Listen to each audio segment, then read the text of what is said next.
There are those whose death is thunder, and there are those whose death is delay. She brings the second. Not swift, not sharp, but certain. A chain once cast in grief, now returned to flesh. Her weapon does not sing. It waits, and when it marks you, the blood does not run. It lingers. It remembers. You do not feel the pain, not first, not fully. You feel the slowing, the sway, the absence of balance, as if the world tilts quietly beneath you. What she strikes is not the body. It is the thread that holds it together. And with one touch, that thread forgets its name. She does not call upon fury. She does not draw breath to scream. Her chain does not clatter. It does not gleam. It falls like dusk across a field once bright. And with it, so too falls the certainty of standing. The Kusarigama asks for nothing. No permission, no resistance, only silence, only stillness, only the wound. You reach for your weapon. Too late, you step to recover. Too slow, you think the fight remains, but already you are dancing for her. A dance not of steel, but of unraveling. She does not kill with haste. She does not kill with pride. She kills with waiting. And the blood, that ancient witness, answers in her name. Thou may yet stand, but the fall has already begun. Thou may yet resist, but the blood is no longer thine to keep. And she does not cut fast. She cuts as if time itself were ending. There was no creed in Iga, no temples of oath, no grand blades hidden in gold, only wind, only ash, only silence that knew too much. They did not take her father with glory, not in combat, not in defiance, but in increments. One cut, then another, and then the wait. They called it order. She remembers it as a lesson. From that day, she came to believe, not in steel, but in what comes after it. Not the kill, not the moment of death, but the breath between, the part no one honors, the part no one fears, until it is too late. In the stillness, truth lives. In the bleeding, control returns. And in that pause, she found something holier than vengeance. The creed found her, long after her faith had hardened. They gave her words for what she already was. Nothing is true, because the shogunate lied when they dressed cruelty in robes and called it law. Everything is permitted, because she would return their silence with blood that spoke clearly. She did not bind herself to the hidden blade. It was too clean. She chose the Kusarigama, the curve, the chain, the weight, a weapon that does not end a life, but undoes it. Now she walks not to avenge, but to remind, to bring the wound back to those who forgot it, to show them what pain looks like when it learns to stand. She is not a ghost, not a killer, not a warrior. She is a memory you cannot bury, a wound you cannot close, and she is coming to let your past bleed out. It is not the hidden blade, but it serves the creed all the same. A hook, a chain, a cut that drags, the Kusarigama. They laid it beneath the hollow stones of Fort Kashiwara, where none speak, and the ash forgets to rise. But lo, blood calls to blood, and grief, once stirred, does not rest. The Bloodletter, the chain that remembers, a Kusarigama of forgotten tongue, a rite unspoken, a tether sealed. It was not forged to strike, but to remain, a weight that wraps the will and drowns it without noise.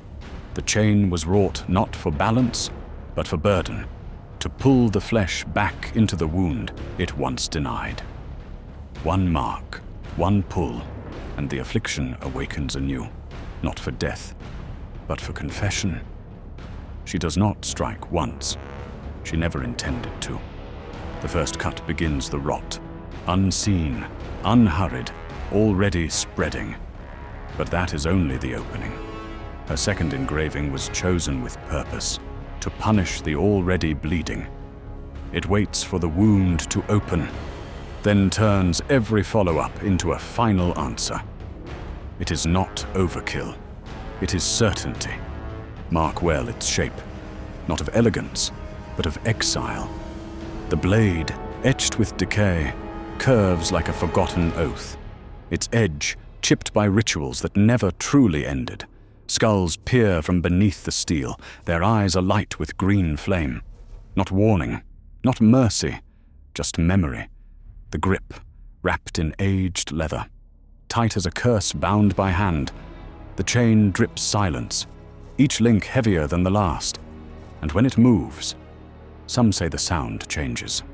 Fainter, colder, as though even the weapon has begun to forget what it was meant to be. Some bear nothing but the chain, no steel, no show, and to them the Morth grants hushed favor. Yet she carries a second blade, not to draw, but to remember. A katana, bound in silence, not worn for war, but for warning. A silhouette that mourns, a blade not wielded, but worn as a vow. And when the right begins to break, when many rise or one flees, the chain forgets its name. It coils, then strikes without word or warning. A memory in motion, a wound that walks. Thought does not dwell within it, nor mercy, only memory and the slow return of pain. Entangle, afflict, withhold, conclude. This is no blade. It is burden. It is grief, given form, a wound that knows how to return. She does not wield it. She walks with it, as it speaks in her stead. She is known not by name, but by the shape her shadow wears. A hat that hides the living, a coat that drapes like mourning, a chain that glows where wounds once wept. They do not fear her face. They fear the silhouette and what it hides. The mask they call no masterstroke was not crafted to conceal but to remove. It bears no face, no breath warms it, and yet it alters the air around it. Those who see it see not her, only what draws near, only what cannot be reasoned with.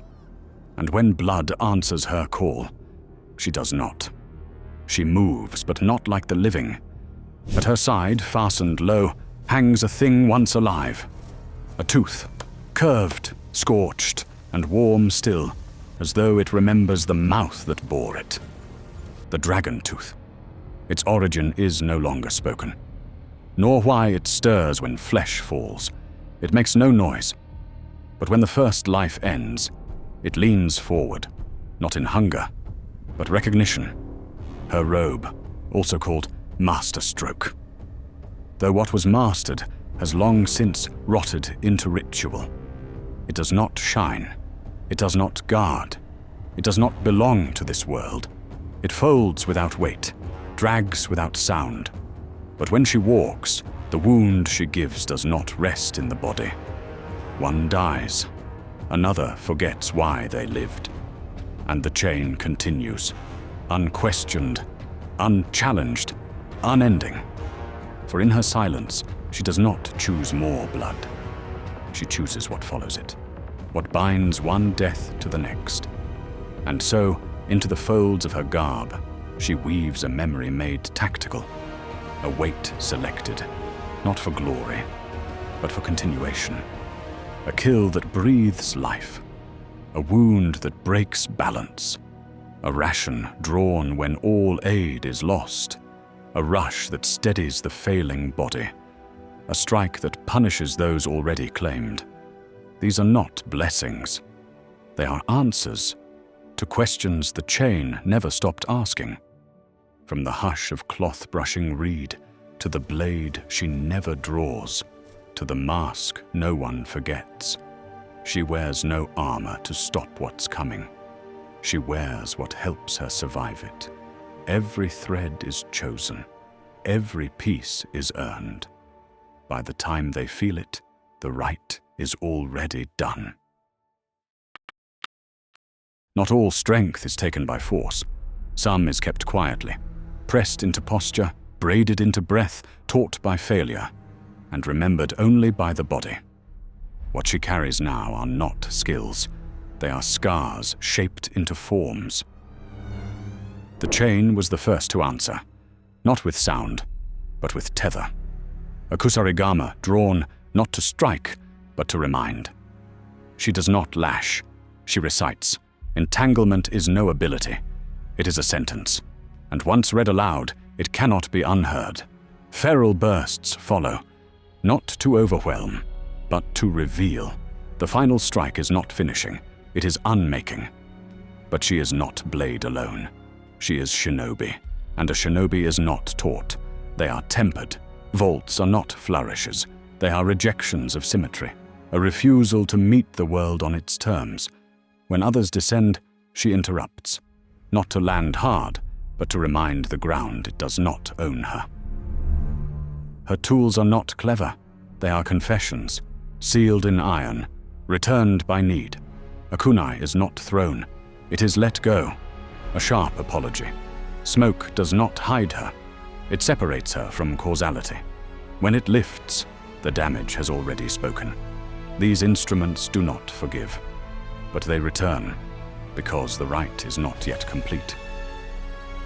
And deeper still, the creed, not as law, but as litany, a blade behind the shoji, a vow beneath the silence, no flourish, no pause, only the exactness of necessity. Her hidden blade does not shine, it answers.